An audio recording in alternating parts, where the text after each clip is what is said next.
Tag team action, 1 fall or 10-minute time limit. In the red corner, the team of the Bruiser and Gypsy Joe. Across the ring, their opponents, Nick Patrick and Steve Constant. Your referee, Carl Fergie. Tag team action here on Mid-South. A new combination, and Nick Patrick and Steve Constance, two of the young lions of professional wrestling, are on their way up. And they're certainly in the area where the toughest competition is. This is the place to grow. This is the place to learn. If you want to be the best, you got to compete with the best. Mid-South has the best competition. Nick Patrick quick off the ropes. He catches the Bruiser for a hip toss, arm drag. Nice takedown by Patrick in his first appearance here on Power Professional Wrestling.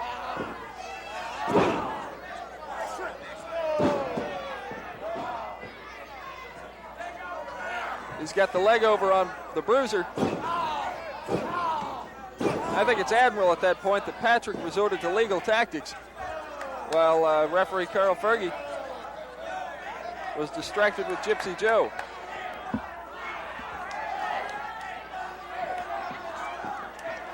Patrick with the legal tag. Steve Constance in.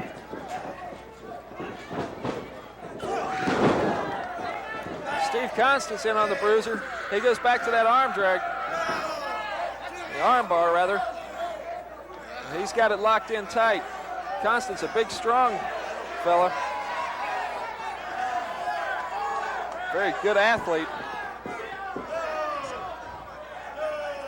Even though he's a rookie, I feel like he's got a lot of potential. And he could probably go places fast with just a little bit more experience. He's got the arm bar and twist on the Bruiser. These two men with sound tag team strategy, Boyd. Certainly is.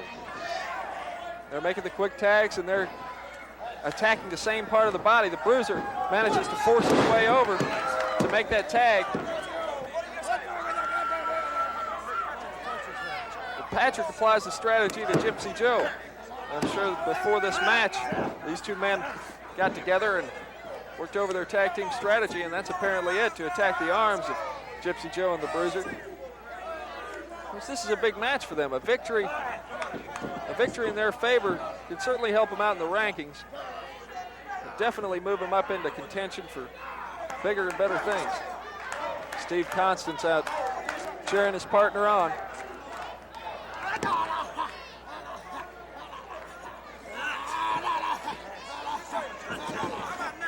A lot of times, Joel, we lose sight of that fact that you just brought out, because a victory in this match means more than a victory. It moves them up the ladder to higher spots on future cards. Exactly, Boyd. These men have everything to gain and nothing to lose. Whoa, Gypsy Joe with a hard right cross. Gypsy Joe, a veteran. A tough seasoned athlete. Oh, Gypsy Joe with that hard knee, sinking it deep into the upper spinal column. Boy, I'd like to mention at this time, a lot of times that impact looks at Nick Patrick there trying to get through the Bruiser, trying to make it over to a tag. The Bruiser riding him. Patrick goes to a switch. Constance in, and he is fired away on the Bruiser. He hammered him with some rights, set him up for that big drop kick. Oh, whoa. Constance tripped. Constance tripped and took quite a fall out of the ring. He's in bad shape, but Boyd, he has to get back in the ring in order to make a legal tag. He is a tough young man. Well, he came crashing down on the concrete floor. My goodness, Boyd. He really took a fall. I am surprised that he didn't get counted out at that point, but boy, I've talked to him, and he really wants to go places. I think it's just the drive and determination at that point. He looked to me to be about half unconscious on his feet, but his strength and physical conditioning, I think, is what pulled him through at that point. But boy, as I was saying before, a lot of times you see that impact, and I don't think the cameras and the television screen could do justice to just the amount of pain that these men administer to one another. when Gypsy Joe was sinking that knee into the upper spinal column of Nick Patrick, I guarantee you Patrick's breathing and heart rate was changed at that point, because that's the nerve centers that control those vital organs that keep you alive, that's your very sustenance. And when anything that is detrimental to that is certainly going to affect your athletic performance. Gypsy Joe with a hard headbutt.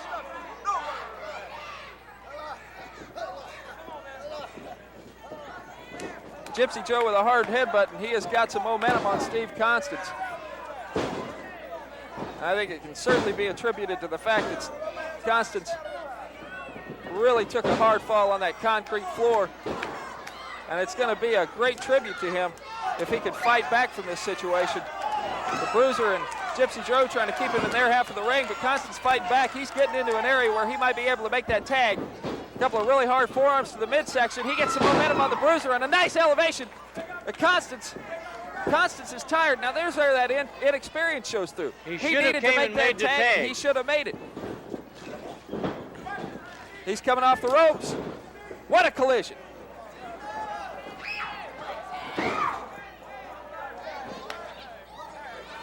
A hard collision, and those two men fell back into each other. I think they held each other up in that instance. Legal tag. Legal tag, these two men double teaming. Oh. Gypsy Joe sinking a knee into the kidney area, and Nick Patrick's had enough. He is not going to watch his partner get double teamed. These two men have got a lot of competitive spirit. They have got a lot of fire. Patrick fires Gypsy Joe off hard. Gypsy with the elbow, and now it's double teaming on Constance again. They're going after the damaged link of the team. Double fly body press. Double fly body press. He catches the Bruiser. 1, 2, and 3. Beautiful move.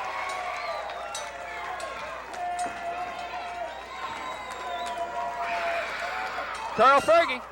There, the official decision. That's the official decision of victory for Nick Patrick and Steve Constance. Now let's go back to Jim Ross, who's waiting in the studio.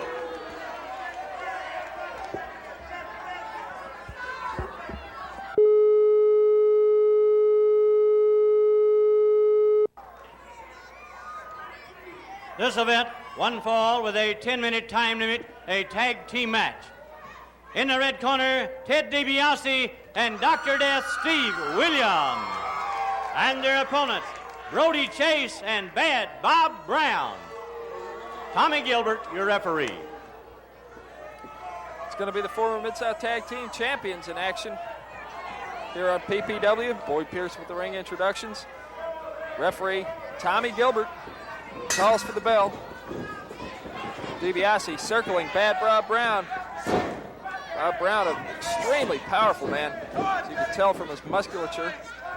They go to the top wrist lock. DiBiase, a big, powerful man, but I think he's certainly matched in the strength department with Brown. Brown shrugs him out of that top wrist lock. DiBiase looking to Dr. Death, his partner. Once again to the top wrist lock. DiBiase's holding him, and I think this is probably the wrong department for DiBiase to try and compete with Bob Brown in. DiBiase definitely with the advantage technically and strategically, experience-wise. Like I said, he's a big, strong guy, but why match power for power when you can go to something that you do better? There he goes to the headlock. DiBiase and Doc, in my opinion, and in the opinion of many wrestling experts, one of the finest machines in wrestling today. These two men have really refined their tag team strategy. And of course, as we've said many times, they are fantastic, phenomenal athletes. Dr. Death flexing those muscles.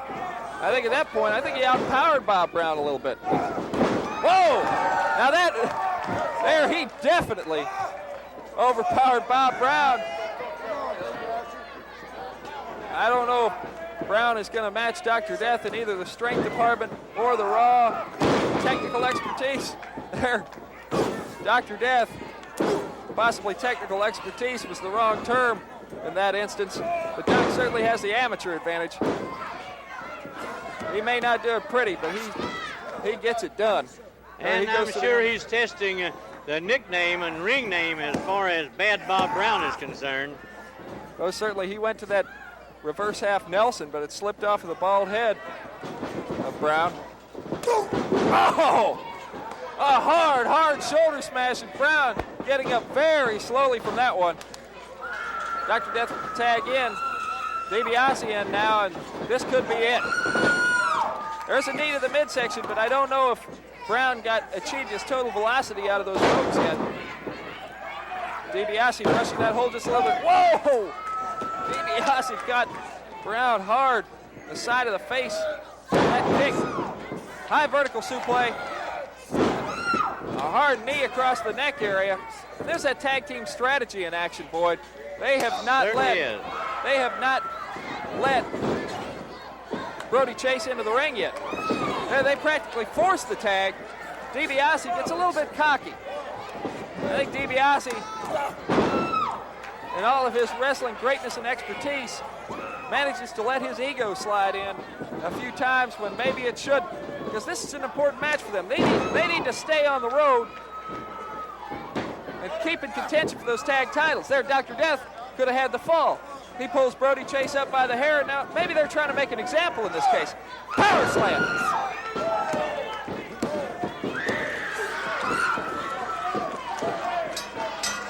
Power slam. Dr. Death is not going to let Bob Brown come in and interfere. And Ted DiBiase and Dr. Death Steve Williams proving why they're one of the top teams in professional wrestling. Now let's go back to the studio and Jim Ross.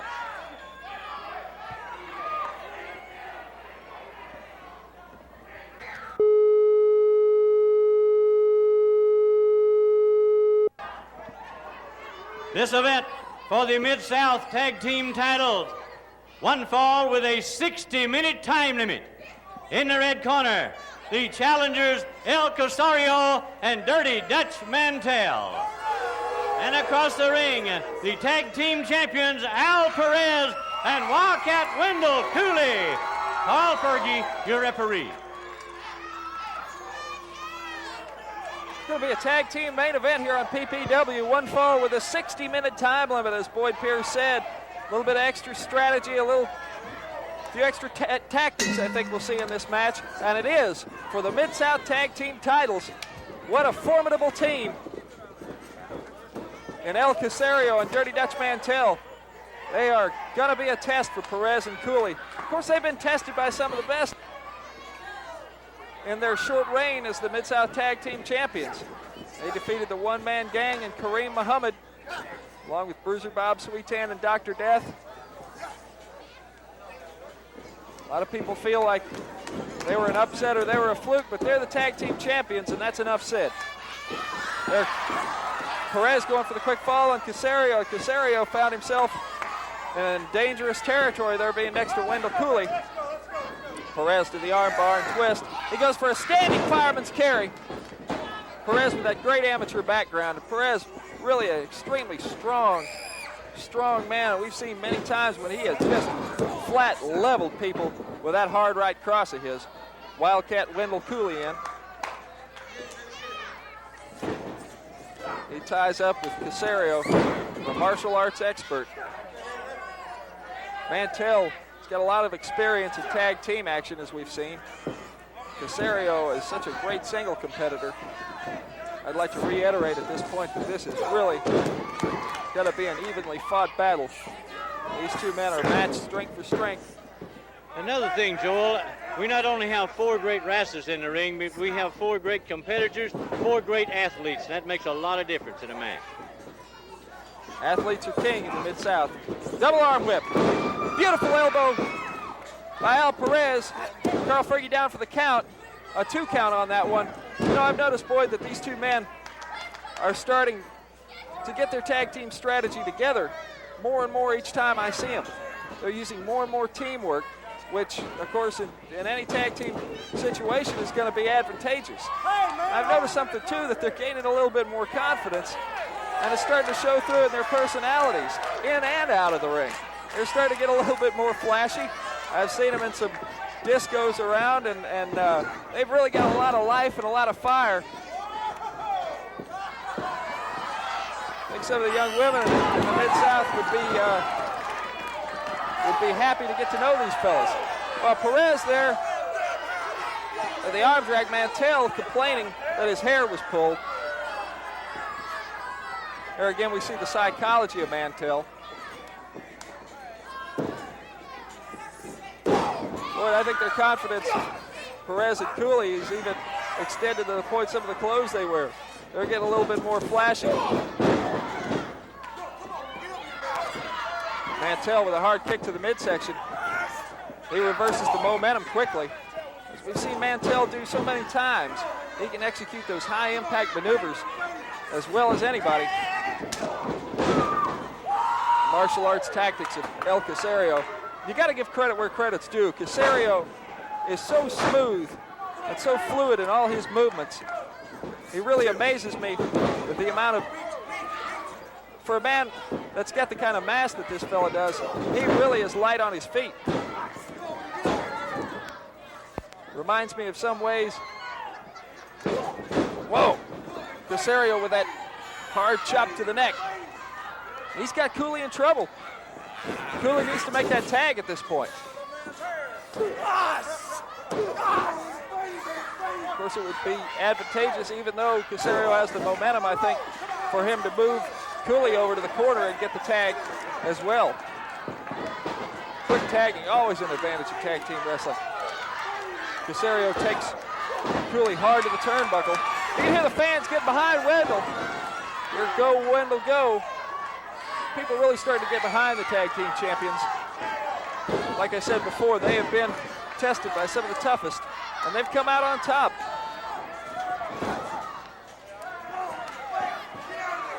Casario using the knee of his partner, Mantell. Mantell goes for that arm whip. Cooley off the ropes hard. Mantell with a hard elbow. He's trying to draw Perez into the ring. And Perez is hot. Perez is really hot at Mantell, but it's working to his disadvantage at this point because Casario was able to use some tactics while Fergie's back was turned that he wouldn't ordinarily use. Mantell with those knees to the back of the neck.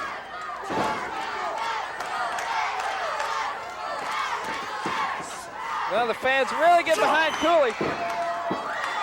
Casario goes into the turnbuckle hard, but Cooley didn't manage to take him off his feet. There's that tag. He tags into Perez, and there's Perez with that hard right cross. Mantell wisely getting out of the way of it. I think with the momentum Perez had, he would have leveled Mantell. There's a forearm. Down goes Casario. Perez takes Casario off his feet, but pulls him back up for the arm whip and goes for another maneuver. Beautiful elevation there. High elevation, Casario feels the sting in the canvas. He looks, oh, Mantell pulled that top rope. Mantell purposely pulled that top rope. He is such a great tactician. He waited till just the right moment. Fergie just barely missing that rule infraction. That would have been an automatic disqualification. Cooley down there checking on the safety of his partner. Perez took a really hard fall on that concrete. You got to realize over that top rope, that's a 10-foot fall to the floor. High vertical suplex. Casario brings him back in. And we could be seeing new tag team champions at this point. A 2 count. Perez gets a shoulder up. Only a 2 count. Perez gets a 2 count.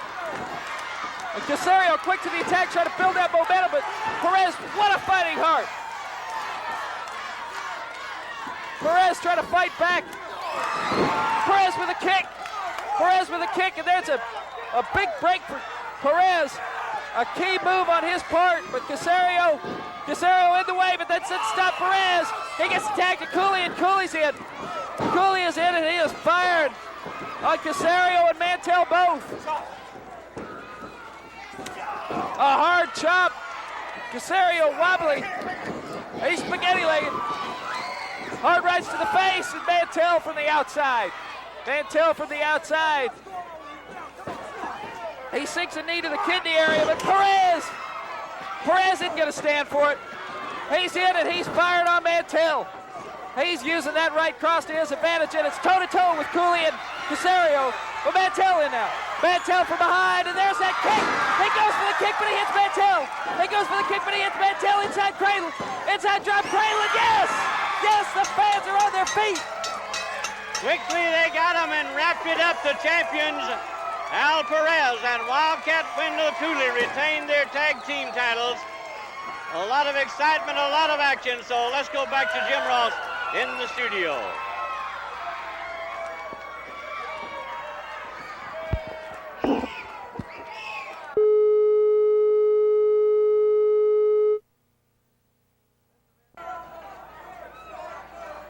This event, one fall or a 10-minute time limit, a tag team match.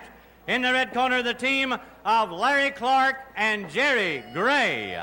And across the ring, making their first appearance as a team, Steve Constance and Tim Ashley. Your referee, Carl Fergie. Boyd Pierce with the ring introductions here on Power Professional Wrestling. Carl Fergie will be the fifth man in the ring. Carl calls for the bell. We got action. Constance and Ashley. A new tag team combination here in the Mid-South. Make their debut here on Power Professional Wrestling. Eric Constance exhibiting a little bit of his amateur background. He wrestled at the University of Louisville. Both these men out of Louisville, Kentucky. They spend a lot of time in the gym training together. They've been tag teaming now together for well over a year. Constance to the armbar and twist. He's got Jerry Gray in some pain.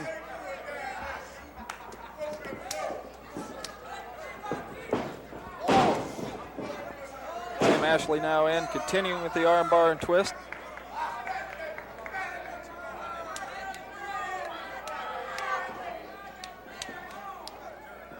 Whoa, Gray with a hard right cross to the solar plexus. He goes for the body slam. Comes off those ropes and misses with that elbow.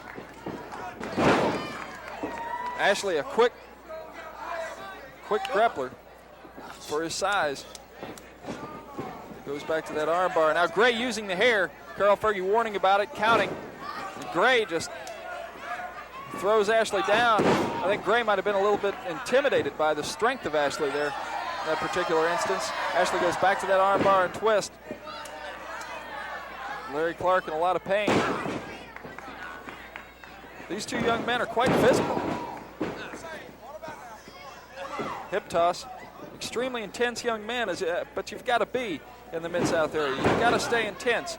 You've got to have that fire and that ability.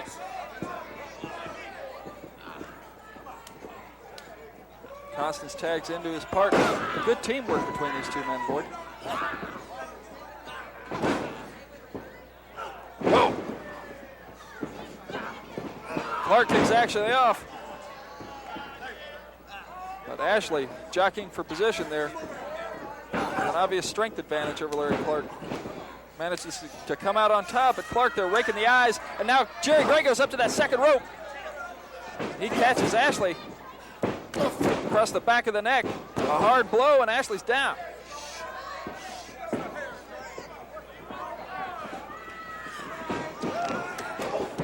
Whoa. Ashley came off those ropes with a lot of velocity. Now Gray is gaining momentum here. Jerry Gray, a highly improved wrestler.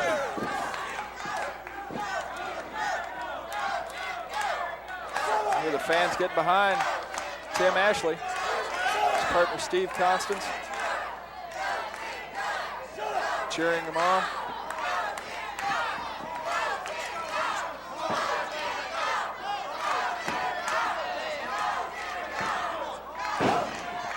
Ashley back up to a base. It's hard to tell from that camera angle, but it looked as if Jerry Gray might have used the hair once again to get Ashley down. Ashley down on the mat. He needs to get to a base where he can get some maneuverability in there against Gray. He makes it up to his knees, but it's still Gray with the momentum. He has a rear chin lock and he's got that head controlled. There Ashley gets clear and manages to sink an elbow hard into the ribs.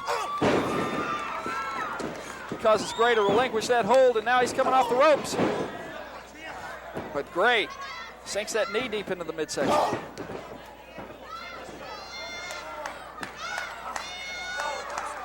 Jerry Gray, very impressive against Tim Ashley this fall.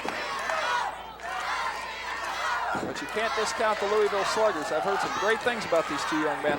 There, a high vertical back suplex. Ashley turns the tide. He needs to make that tag. It looks like he might have it. Ashley getting up slow, and he makes it. Constant in over the top rope. Steve Costas in over that top rope, and whoa, did you see Larry Clark fire into those ropes? And now it's Costas with a high vertical back suplex. Again, we see the teamwork displayed between these two men. Hard elbow. Costas gaining some momentum against Ashley. As I said before, these two young men are very intense. Power slam. Beautiful power slam. Beautifully executed. Jerry Gray comes in, but Tim Ashley's there to stop him. Carl Fergie with the count. And there's the winner of the team match, Steve Constance and Tim Ashley, taking the measure of Larry Clark and Jerry Gray. Let's go back to Jim Ross in the studio.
Get that juice.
Turner. Hey, Dark Turner. Hey, girl, I'll tell you what you do. You better hang loose while this is going on. But after I drop your man, that cage come down, baby. You're all right.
Dick Slater working on the arm of Jake the Snake Roberts in this confrontation for both major championships, single championships in the Mid-South area. And this one is no disqualification, as Slater pulls Jake in a very precarious position, and he is, as I have mentioned, has been working on the arm for quite some time now. This match for the North American Heavyweight Championship, it's also for the Mid-South Television Championship, and perhaps more importantly, it has no disqualifications, which really puts the official, Carl Fergie, in this position in a very tough spot.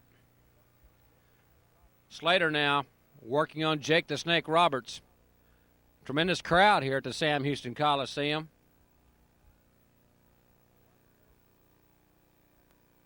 Dark Journey, you can see her at the top of the screen, suspended high above the ring in a small steel cage. She's certainly not going to be able to interfere as this match progresses. It's one-on-one. That's the way both these men wanted it, especially Jake the Snake Roberts. As they're attempting to, now Jake Roberts, who is certainly not above resorting to questionable tactics himself.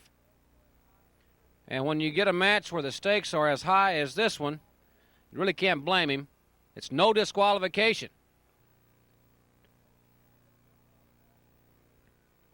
Slater brings Roberts back into the ring. But Roberts' right hand, but his arm, where he blocked that blow from Slater, is really taking its toll on him. Slater has been relentless throughout this matchup. Slater now setting him for the pile driver, setting Jake the Snake. There you see Dark Journey. And there is the pile driver. This may be it right here. This just may be it right here. And a near fall, a count of 2. Roberts kicks out at 2. Slater, methodical and sadistic as he stomps away. And now a very insulting slap to Jake Roberts. Slater's really inflicting a lot of, not only has he inflicted a lot of pain, but also a lot of humiliation thus far in this match. Remember, Dark Journey is suspended high above the ring in a small steel cage. This match is for both major singles championship in the Mid-South area. And Jake Roberts reverses it, and Slater's head is thrust into that top turnbuckle. Roberts massaging his arm, trying to get some feeling back into it. Remember, that's a great knee lift.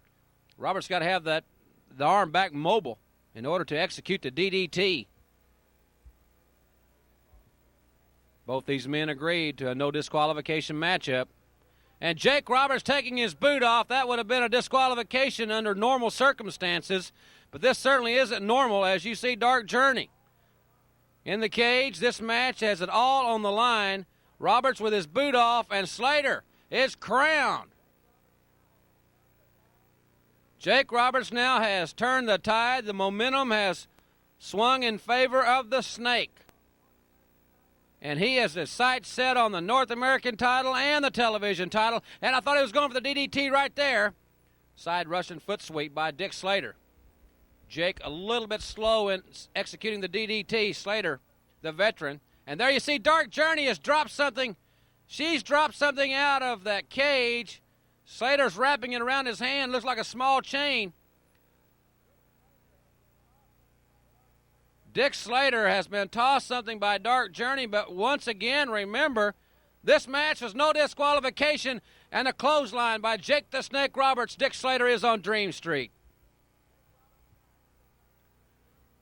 Jake Roberts now has that chain that Journey threw down to Slater. He's going to use it as a weapon, and why not? Slater throws Roberts over the top rope all the way to the floor. Once again, that would have been a disqualification under normal circumstances. Referee counting both men. Don't quite understand that. But the count continues on Jake the Snake Roberts as Dick Slater, is he going to jump? Slater's on the top rope. I thought he was going to jump on the outside, but no. Slater comes off the top rope. Slater has come off the top rope on Jake the Snake Roberts. That thunderous elbow in the back of the head, and we've got a winner. A new North American and television champion. It's Dick Slater from the Sam Houston Coliseum.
What do you say?